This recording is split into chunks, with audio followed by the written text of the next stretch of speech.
chế phèn rồi tôi nó chế thì chạy đó rồi rồi bắt đầu mình cho cái mình nhiều là mỗi sự rồi đấy chỉ chạy nó cho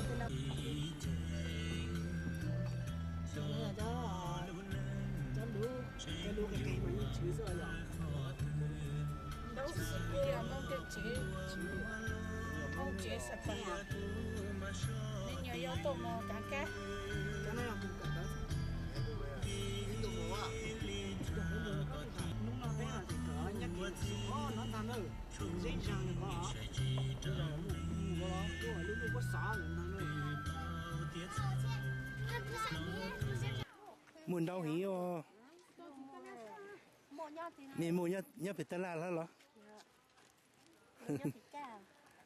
để nó biết tụi spa rồi mình mong spa lại bây giờ mình giờ mong lưu lại là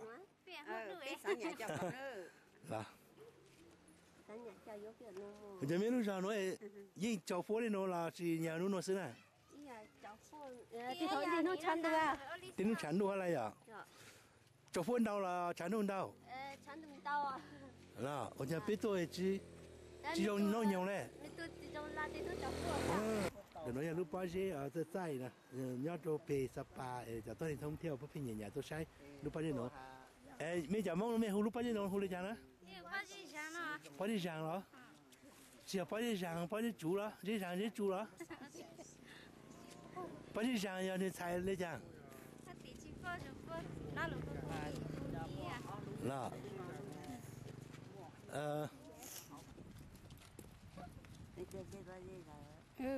cái tôi sẽ bao giờ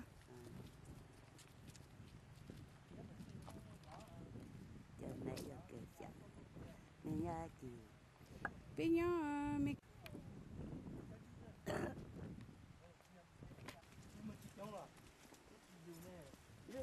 rất là đọc của bây giờ ta chạy cho tay ở cái chỗ một tủ ya đó mình làm chân trái mình đấy chín trái rồi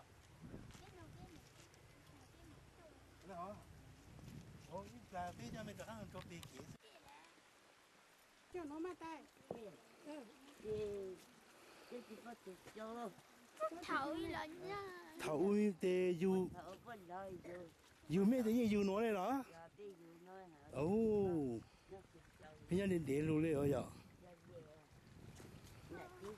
wow đúng rồi tao tuần rồi mình ở mông Sapa tao kế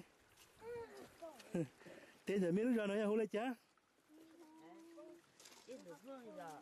hú lấy chá hả là tê Sapa nhá pê thế này à wow để nói ilu ra chi đúng ra là ít tụi cô là tụi cô nhà nhá rồi nè ni nó bèo lên chăng á ê giờ ít tụi móng là ồ hu lên chăng mình chỉ bao lên bè là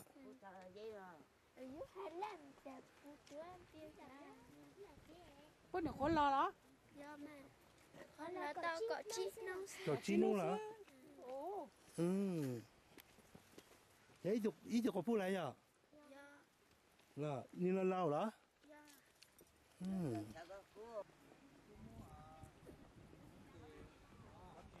thế này nhà nhà tôi say lúc bao giờ nữa nó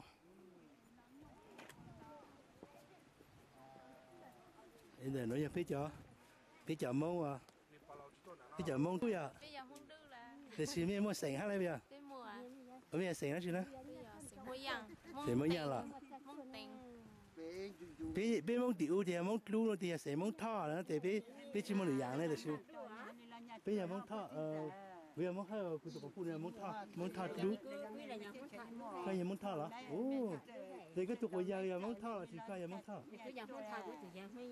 cái gì mông giang cái tụi giờ mông giang cái gì mông thọ thì mấy giờ vĩnh dầu nữa ok mấy giờ vĩnh dầu chỉ là cái tì giờ vĩnh dầu đó để nó bao nhiêu đó chứ hả bao nhiêu rồi 我们那天看到了八仙香呀，你采的呀？去报一来利息。得叫多那个你多到几多的不便宜，都晒了八仙了。不理都晒，假期了就对不理都晒那些。là thế mẹ chưa bao số bù trắng chi đó chị ơi mẹ chưa bao số bù trắng chi đó chị ơi Bây giờ tăng của tiền giá rồi giờ thấy lúc phải na giờ sao được là. nó mẹ mua tí ở trắng chi đó đó nó cho thấy luôn nó sẽ là nó cho tí sáng tí nè nó cho ô tê thấy tê sẽ ô tí thì mình thấy ở tí sao bây giờ cho thằng nó mẹ tí trắng chi tê bao cứ tí bao cứ là em mẹ thấy cha là chỉ mẹ làm thấy cỏ rong ngon đó thấy chăng thấy cha là thì lúc chơi nó mẹ chưa trắng chi đâu này đấy chơi nó chưa lại nó đâu chỉ là biết tí cho tao sao chỉ lo ở tỏi ồ biết cho cả đi mẹ chỉ muốn chả rau này là chỉ mua chả rau nào phải rong ha cho mẹ hấu vàng xí chỉ cho là đi